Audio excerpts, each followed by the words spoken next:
दोस्तों, अब मैं आपको अनअकैडमी पे भी अवेलेबल हूँ। आप वहाँ जाके मुझे फॉलो करिए, ठीक है। और वहाँ पे मेरे प्लस कोर्सेज़ को आप ज्वाइन कर सकते हैं। प्लस कोर्स सब्सक्राइब करने के लिए आप मेरा ये रेफरल कोड यूज़ कर सकते हैं, आशीष KK4U।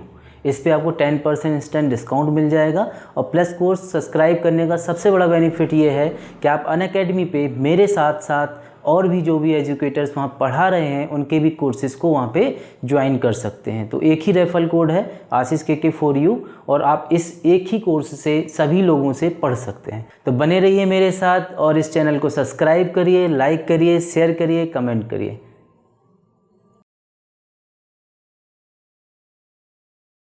तो दोस्तों, आपने कुछ पुराने लेक्चर्स देख लिए होंगे, ठीक है। आज हम और भी आगे बढ़ रहे हैं और इम्पॉर्टेंट क्वेश्चंस की तरफ आगे बढ़ रहे हैं। आज का जो डिस्कशन है वो मोस्ट इम्पॉर्टेंट है, क्योंकि जिस तरह के क्वेश्चन आज डिस्कस होने वाले हैं वो शायद ही कोई ऐसा एग्ज़ाम हो, SSC का या बैंक का या कोई भी और अदर एग्ज़ाम हो जिसमें ये नहीं पूछे जाते हैं। ये पूछे जाते हैं और अगर इनको करना आता है या ये क्वेश्चन आपने एक बार समझ लिए तो केवल 2 सेकंड 5 सेकंड का ही टाइम लगता है, और जिनको नहीं समझ में आता है तो उनके लिए टाइम बढ़ जाता है। ये क्वेश्चन जैसे ही मैं बोर्ड पे लिखूंगा तो आप बिल्कुल इनको पहचानते होंगे अच्छे से। तो अपन देखते हैं इन क्वेश्चंस को कैसे सॉल्व करते हैं। मैं आपको दोनों ही तरीके बताऊंगा। अगर आप कहेंगे डिटेल में चलें तो मैं डिटेल में भी चलूँगा, मगर पहले मेरी कोशिश ये है कि मैं इसको बिल्कुल शॉर्ट तरीके से कम समय में ही करना आपको बताऊं, क्योंकि ये क्वेश्चन हमेशा एक जैसे ही आते हैं। डिटेल में जाने की कोई इनमें ज़रूरत पड़ती नहीं है। फिर भी अगर आपको डिटेल लगता है तो आप मुझे कमेंट बॉक्स में कर सकते हैं कमेंट, तो मैं नेक्स्ट वीडियो में इसका डिटेल भी आपको बता दूँगा, ठीक है। तो जैसे क्वेश्चन आपने देखा होगा, इस तरह का एक क्वेश्चन आता है कि ये 6 होता है अंडर रूट के अंदर, फिर यहाँ पे 6 होता है प्लस में, फिर यहाँ पे 6 होता है, और इस तरह से ये जो है आगे बहुत सारे अंडर रूट ऐसे चलते रहते हैं, और ये आगे जो है इन्फिनिटिव तक, अनंत तक ये जाता है। और इसकी वैल्यू आपसे पूछ ली जाती है कि अच्छा बताइए इसका आंसर क्या आएगा। बहुत जाना पहचाना सा क्वेश्चन होगा, क्योंकि शायद ही कोई एग्ज़ाम हो जिसमें ये नहीं पूछा जाता है। सारे एग्ज़ामों में पूछे गए क्वेश्चन हैं। तो हम देखते हैं भाई इसका आंसर्स कैसे देते हैं। देखिए यहाँ पे समझना मेरी बातों को। ये क्वेश्चन एक पैटर्न वाला क्वेश्चन है। मैं आपको दोनों ही तरीके बताऊंगा। कभी कभी ये फैक्टर बेस भी आता है, कभी कभी ऐसा भी संख्या यहाँ पे यूज़ किया जाता है जिसके फैक्टर्स नहीं होते हैं, ठीक है। तो मैं आपको दोनों ही बातें बता के चलूँगा। सबसे पहला काम ये करना है हमने कि जो भी संख्या यहाँ पर दी गई है सॉल्व कैसे करेंगे। 2 सेकंड का क्वेश्चन है, ध्यान से सुनना, एक बार में बात समझ में आ जाएगी। आपने करना क्या, 6 के ऐसे टुकड़े करने हैं जिनको मल्टीप्लाई करने पे तो 6 बन जाए और उनका अंतर हो 1, सिंगल डिफरेंस होना चाहिए। तो हम कह सकते हैं कि 6 के ऐसे फैक्टर 2 गुना 3 हो जाएंगे, जिनको कि मल्टीप्लाई करने पे 6 आ जाता है और इनका अंतर, इनका जो डिफरेंस होता है वो 1 होता है। अगर इस क्वेश्चन के साथ में प्लस का साइन दिया गया है, क्वेश्चन में अगर प्लस का साइन दिया गया है तो इन दोनों ही फैक्टर में जो बड़ा फैक्टर होगा वही आपका आंसर होगा, ठीक है। इतनी सी बात है। अगर हम कहें इसका आंसर्स क्या होगा तो आप कहेंगे इस क्वेश्चन का आंसर 3 होगा, ठीक है। इसी तरह से एक एग्जांपल और ले लेते हैं। अगर मैंने कहा एक संख्या मेरे पास है इस तरह से, ये माइनस में आगे बढ़ रहा है पूरा का पूरा, इस तरह से ये माइनस में पूरा बढ़ रहा है और ये भी इन्फिनिटिव तक गया है, और यहाँ पे आपको इसके बारे में पूछा गया है। ये कितने बार भी लिखा जा सकता है, ठीक है, 20 को। तो हम कह के चल रहे हैं कि 20 माइनस ऐसे रूट में 20 ये आगे तक जा रहा है, इसका आंसर क्या होगा। तो देखिए अभी हमने प्लस वाला समझा, उसी तरीके से माइनस वाला भी होता है। इसमें भी लगभग सेम रूल है। हमें क्या करना है, इस 20 के ऐसे फैक्टर करने हैं जिनको मल्टीप्लाई करने पे तो 20 आ जाए और उनका बीच का अंतर 1 हो। तो हम क्या कहेंगे कि इनके फैक्टर जो हो जाएंगे वो 4 गुना 5 हो जाएंगे, ठीक है। अब आप समझना, मैंने आपको एक बात बोली कि जब प्लस का साइन होगा तो बड़ा फैक्टर आंसर हो जाएगा। तो कुछ लोग अंदाज़ा लगा चुके होंगे कि अगर माइनस का साइन होगा तो आंसर क्या होना चाहिए, छोटा वाला फैक्टर, यानी कि इसका जो आंसर होगा वो क्या हो जाएगा, 4 हो जाएगा। देखो कितना आसान सा क्वेश्चन था, है ना, सिंपल सा क्वेश्चन था बिल्कुल, कि अगर इस तरह का क्वेश्चन आपको आता है तो आप आराम से इसको सॉल्व कर सकते हैं, ठीक है। अच्छा, इसमें और भी क्वेश्चन बनते हैं। ये तो हमारे तब की बात हो गई जब हमें जो संख्या दी गई है इसके हम फैक्टर कर पा रहे हैं, ठीक है। कभी कभी संख्याएं एग्जामिनर ऐसी भी बना देता है कि वो जानता है कि हो सकता है कुछ बच्चों ने नहीं सीखा हो, नहीं समझा हो, तो वो ऐसी संख्या यहाँ पे दे देता है कि आप उसके फैक्टर ना कर पाएँ। देखो किस तरह से मैं कह रहा हूँ, आपसे समझना। अगर मैं कहूँ कि एक क्वेश्चन 5 को लेके चलता है, ठीक है। एक क्वेश्चन कहता है कि √5 प्लस का √5, ऐसे ही चल रहा है वो, प्लस का यहाँ पे है √5, इस तरह आगे जा रहा है वो, और ये इन्फिनिटिव तक जा रहा है, और यहाँ पे जो है क्वेश्चन मार्क है, ठीक है। अब आप कहेंगे कि सर 5 के फैक्टर तो नहीं हो सकते ऐसे जिनका कि अंतर 1 हो, ठीक है। तो यहाँ घबराने की कोई ज़रूरत नहीं है। यहाँ छोटा सा एक फार्मूला काम करता है। फार्मूला ये कहता है कि अगर कोई संख्या माना x है और वो अगर इस तरह से रूट में आगे बढ़ रही है और इन्फिनिटी तक जा रही है, और x का कोई फैक्टर है या नहीं है, ये तो फार्मूला है, ये दोनों पे ही काम करेगा, चाहे फैक्टर वाली संख्या हो x या विदाउट फैक्टर वाली संख्या हो, दोनों पे ही काम करेगा। चलिए, तो इसमें आप समझना, इसका फार्मूला क्या होता है, 1 + 4x अपॉन 2, ठीक है। अब ये क्या कहता है आपसे, ये कहता है कि अगर फैक्टर नहीं हो रहे हों तो आप इस फॉर्मूले में इसको रख दीजिए, आपको आंसर मिल जाएगा। तो आपने क्या किया, यहाँ पे रखा 1 + √1 + x की वैल्यू जो आ गई वो हमारे अकॉर्डिंग 5 है, तो 5 को जब वहाँ पे रखेंगे तो 4 × 5 अपॉन 2 हो जाएगा, ठीक है। तो ये अगर हम सॉल्व करते हैं तो देखिए कितना आ जाएगा, 1 प्लस ये 20 + 1 √ का 21 अपॉन 2 हो जाएगा, ठीक है। तो ये आपका आ गया 1 + 21 अपॉन 2, और यही जो है आपका आंसर भी हो जाएगा, यही आपका आंसर भी हो जाएगा। अगर ऐसी कोई संख्या ली जाती है जिसके कि फैक्टर नहीं बन पा रहे हैं तो आप इस छोटे से फॉर्मूले का यूज कर सकते हैं और ये आपका आंसर हो जाएगा, ठीक है। अगर यहाँ पे मैं आपसे कहूँ, ये तो प्लस वाला केस था, अगर यही केस माइनस में होता, माइनस में अगर जाता तो इसमें बस थोड़ा सा चेंजेस था, चेंजेस इतना सा था, जैसे एक एग्जांपल ही ले लेते हैं, सीधा सा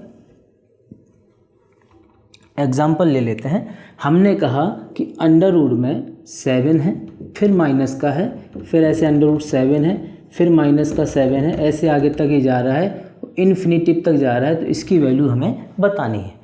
तो अब आप यहाँ देख रहे होंगे कि अब ये प्लस की जगह माइनस है और 7 एक ऐसी संख्या है जिसके फैक्टर नहीं हो सकते, तो अब क्या किया जाए, तो करना कुछ नहीं है, सिंपल सा है, यहाँ प्लस की जगह उसने माइनस कर दिया है, ठीक है। अगर प्लस की जगह माइनस कर दिया है तो हम क्या करेंगे, हम यहाँ पे शुरुआत में ही एक माइनस लगा देंगे, ठीक है। आपने करना कुछ नहीं, अब सिंपल से इसको सॉल्व कर लेते हैं, तो क्या आता है आंसर आपका वो देखते हैं। मैंने आपसे कहा 7 वैल्यू बनी है, तो x का मान 7 हो गया, हम कहेंगे यहाँ पे माइनस का 1 प्लस √1 + 4 × 7 अपॉन में 2, ठीक है। अब आपने क्या करना है, अब आपने करना है इसको सॉल्व, तो देखो 7 चौके 28 हो जाएगा, 28 से 29 हो जाएगा। अब देखो आप -1 + 29 ऐसे लिखें, उसको हम ऐसे भी लिख सकते हैं कि √29 माइनस का 1 अपॉन में 2, यही आपका इसका वैल्यू निकल के आ जाएगा, ठीक है। तो ये बात आप समझ गए होंगे कि अगर फैक्टर हो जाते हैं तो भी हम बड़े आसानी से कर सकते हैं, और बाई चांस ऐसी संख्या आपको दे दे प्लस में या माइनस में जिसकी फैक्टर नहीं आप कर पा रहे हैं, तो ये छोटे छोटे से 2 फॉर्मूले हैं जो कि आप यूज़ करके आंसर आराम से दे सकते हैं। अब हम इसमें और भी आगे बढ़ते हैं, इसके और भी टाइप को समझते हैं जो कि बहुत इम्पोर्टेंट हैं, और ये आप मानिए कि ये क्वेश्चन आपसे पूछे ही जाते हैं, है ना, पूछे ही जाते हैं, तो आप इनको कैसे सॉल्व करेंगे वो देखते हैं। देखिए अभी आपने ये देखा, इसमें एक टाइप का क्वेश्चन और आता है, वो क्वेश्चन क्या कहता है आपसे वो समझना। क्वेश्चन क्या कहता है, क्वेश्चन इस तरह से आता है कि जैसे √8 √8 इस तरह से ये जाएगा, और ये जो है इन्फिनिटिव तक चला जाएगा, और इसके बारे में आपसे पूछ लेगा कि अच्छा बताइए इसका आंसर क्या है, ठीक है। यह आपसे कह देगा कि अच्छा 8 नहीं है 5 है, ठीक है। 5 में भी बहुत बार पूछा गया है ये क्वेश्चन, तो 5 में भी आता है, 7 में भी आता है, 12 में भी आता है, हर तरीके से पूछा जाता है। तो जब भी ये क्वेश्चन आए एक कमाल का तरीका है इस क्वेश्चन के लिए कि आप इस क्वेश्चन का जवाब केवल 2 सेकंड में दे सकते हैं। और इसका जवाब जो आप देने वाले हैं, जैसे ये क्वेश्चन था तो इसका जवाब जो आने वाला है वो 8 इसके अंदर चल रहा है, तो इसका जो आंसर जो होने वाला है वो भी 8 ही है। इसका आंसर 8 ही है। और अगर इसकी बात हम करें तो इसमें जो 5 संख्या ये चल रही है तो इसका जो आंसर बनेगा वो 5 ही बनेगा। इसका आंसर क्या बनेगा? 5 ही बनेगा। बस समझना क्या है आपने, ये बात बहुत अच्छे से ध्यान रखने वाली है, क्योंकि इसके 2 टाइप बनते हैं इसके भी। अगर ये संख्या इन्फिनिटिव तक जा रही हैं तब तो आंसर वही होता है जो कि अंडर रूट में दी हुई संख्या होती है। नहीं तो कभी कभार ये इन्फिनिटिव नहीं देता है तो फिर उसको सॉल्व करते हैं दूसरे तरीके से। वो तरीका क्या है वो भी मैं आपको आराम से समझाऊंगा, आप समझते हुए चलना। और अगर वीडियो पसंद आ रहा हो, आपको अच्छा लग रहा हो, तो प्लीज़ इसको लाइक करिए और दोस्तों के साथ शेयर ज़रूर करिए, ताकि ये बात और दोस्तों तक आपके पहुँच सके। ठीक है, और थोड़ा सा ध्यान दें चीज़ों पे तो आपको और अच्छे से बात क्लियर हो जाएगी। मैंने क्या बोला आपसे, मैंने बोला इसका थोड़ा सा टाइप बदलता है, तो टाइप में क्या चेंजेस आते हैं वो हम देखते हैं। कभी कभी क्या होता है, यही सेम क्वेश्चन विदाउट इन्फिनिटिव दे देता है। कहने का मतलब ये आपको दे देगा कुछ इस तरह से, जैसे हमने कहा ये 5 है, ये 5 है, और इसकी वैल्यू आपसे मांग लेता है। ठीक है, अगर इसकी वैल्यू आपसे मांग लेता है कि इसका आंसर क्या आने वाला है, तो हम क्या करेंगे? तो हमें यहाँ पे, मैं इसका डिटेल मेथड भी आपको बता सकता हूँ, मगर मैंने आपसे कहा अगर डिटेल आपको पता करना है तो वैसे उसकी ज़रूरत कभी पड़ेगी नहीं। ठीक है, बाकी आप इसको ऐसे ही सॉल्व कर सकते हैं बहुत आसानी से, इसलिए मैं आपको ट्रिक ही बता रहा हूँ। अगर पता करना हो डिटेल तो आप मुझे कमेंट कर देना, मैं नेक्स्ट वीडियो में इसका डिटेल सॉल्यूशन भी आपको क्लियर कर दूँगा। ठीक है, इसमें करना क्या है आपने वो देखते हैं। देखिए, जो भी ये संख्या अंडर रूट के अंदर रखी गई है, ठीक, सबसे पहला काम आपने उस संख्या को लिख लेना है। 5 दिया हुआ है, आपने 5 को लिख लेना है। ठीक है, अब यहाँ पे आप काउंट करना कितने बार ये 5 आया है, कितने बार ये 5 का यूज किया गया है। तो हमने देखा 5 4 बार आया है। अगर 4 बार आया है तो हमने यहाँ पे 2 की पावर 4 लगा देना है। 2 की पावर 4 लगा दोगे अगर आप, तो क्या होगा, 2 की पावर 4 जो होता है वो होता है 16। ठीक है, 16 होता है। और हमें यहाँ पे आंसर देने की बात चल रही है, तो देखो अगर यहाँ पे 2 की पावर 4 16 आता है तो 16 में से एक कम करके 15 बनता है, तो 15/16 ये 5 की पावर में, यही इसका आंसर हो जाता है। बिल्कुल आसान सा तरीका है, समझना। मैंने कहा 5 कितनी बार आया है, आपने कहा 5 4 बार आया है, तो 2 की पावर 16 होता है, 2 की पावर 4 16 होता है, 16 ये आ गया, एक कम कर देना उसमें से, तो 16 में से एक कम हो गया तो 15, और यहाँ पे नीचे जो आएगा वो आएगा 16। ठीक, तो 15/16 ये आपका आंसर हो जाता है। इसको कुछ लोग लिखते हैं एक फार्मूले के बेस पर। मैं नहीं चाह रहा कि आप फार्मूला बार बार दिमाग में रखें चीज़ों के लिए, आप ऐसे कर सकते हैं। और नहीं, किसी को नहीं समझ में आ रहा है तो आप इसको ऐसे समझ सकते हैं कि ये होता है यहाँ पे 2 की पावर n, और ये होता है 2 की पावर n-1। ठीक है, तो हम कहते हैं 2 की पावर n कितना आया 16, और 2 की पावर n-1 कितना आया 15। तो हम इसको कह सकते हैं 5 की पावर 15/16। ठीक है, और किसी भी तरीके से पूछा जा सकता है, जैसे कि उसने आपसे कह दिया कि मेरे पास 7 चल रहा है, इस तरह से आगे तक 7 है ये, इस तरह से। ठीक है, कितने हो गए, 3 2 5, 5 बार ले लेते हैं, और आपसे पूछ लिया जाए कि भाई इसका आंसर क्या होगा। मैंने कहा आप सीधे सीधे इनको काउंट कर लीजिए, कितनी बार 7 आया है, 5 टाइम्स, 5 बार आया है। 2 की पावर 5 लगाइए, तो 2 की पावर 5 देखो आपको याद होनी चाहिए, पुरानी वीडियोज़ में मैंने इसका बहुत बार डिस्कशन भी किया है और समझाया भी है। तो 2 की पावर 5 जो होता है वो होता है 32 होता है। तो 7 की पावर यहाँ पे 31 एक कम करके अपॉन 32, यही इसका आंसर हो जाता है। ठीक है, तो ये बात मेरे हिसाब से आपको समझ में आ गई होगी। तो इसके जो है हमने जो भी टाइप थे वो पूरे के पूरे समझ लिए हैं। ठीक है। तो इस टाइप के अगर क्वेश्चन अब आपके सामने आते हैं तो मुझे लगता है कि आपको यहाँ पे 2 सेकंड 5 सेकंड से ज़्यादा समय नहीं लगना चाहिए और आराम से इनके आप जवाब दे सकते हैं, ठीक है। अब इसमें हम थोड़ा सा और आगे बढ़ते हैं, इसी में नेक्स्ट क्वेश्चन पे चलते हैं। तो आइए चलते हैं नेक्स्ट क्वेश्चन पे। हमने रखा अंडर रूट में 248, फिर हमने रखा यहाँ पे प्लस करके अंडर रूट का 52 और प्लस में रखा यहाँ पे हमने अंडर रूट का 144 और इसके बारे में आपसे पूछा गया, ठीक है।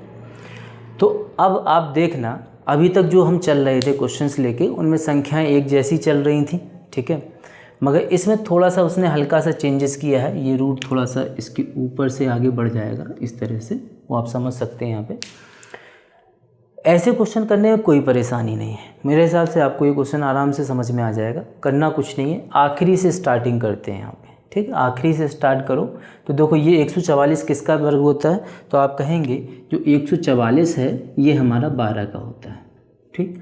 अब ये 12 जाके इस 52 के साथ में प्लस हो जाने वाला है। जैसे ही ये प्लस होगा तो अब ये हमारा बचेगा 248 और प्लस का अंडर रूट के अंदर 52 और 12 को जब ऐड करेंगे तो ये हो जाएगा 64, ठीक है। 64 हो गया। और 64 किसका वर्ग होता है, 8 का, तो 8 जाके इसके साथ चला आएगा तो हम ये कहेंगे 248 और प्लस का 8। तो अब इनको अगर हम प्लस कर दें तो ये हमारा होने वाला है अंडर रूट का 256। और 256 किसका वर्ग होता है, 16 का वर्ग होता है, आप सभी को मालूम है। तो ये हमारा इसका आंसर हो गया, ठीक है। तो रूट के अंदर में एक इस टाइप का क्वेश्चन भी आता है। कभी कभी ये संख्याएं 3 होती हैं, कभी कभी ये 4 होती हैं, कभी कभी ये 5 होती हैं, ठीक है। तो उससे कभी कोई फ़र्क नहीं पड़ेगा। आप अगर चाहें तो यही जो कॉन्सेप्ट मैं बता रहा हूँ ये कभी भी अलग नहीं जाएगा आपका, ठीक है। तो इसी तरह के क्वेश्चन जब भी आएँ आप यहाँ से स्टार्ट करें और इसको तुरंत सॉल्व करते हुए ऐसे बढ़ते चले आएँ, आप आंसर पे पहुँच जाएंगे, ठीक है। तो आज जो है हमने सारे अंडर रूट की ही सारी चीज़ें सीखी हैं जो इसके लिए बहुत इम्पॉर्टेंट बनती हैं और ये क्वेश्चन बहुत ज़्यादा पूछे जाते हैं, इसलिए आज मैंने सारे टाइप डिस्कस कर लिए हैं। और आगे भी सिंप्लीफिकेशन में मैं आपको टाइप वाइज ही चीज़ें बताऊंगा कि एक एक करके अपन सारे टाइप वहाँ पे समझते चलेंगे, ठीक है। तो आपको अगर मेरा एफर्ट्स अच्छा लग रहा हो, आपको बातें समझ में आ रही हों, तो प्लीज़ इस वीडियो को आप सब्सक्राइब कर लीजिए, लाइक करिए, शेयर करिए अपने दोस्तों के साथ और उन तक ये मेरी बात पहुंचाइए, ठीक है। फिर मिलते हैं नेक्स्ट वीडियो में, अपना ध्यान रखिए। फेसबुक पे भी अवेलेबल हैं, तो आप मेरा पेज जो है गुरु मंत्रा को सर्च करके फेसबुक पे भी आप लाइक कर सकते हैं और डिस्क्रिप्शन में लिंक दी गई हैं, उनको भी आप देख सकते हैं।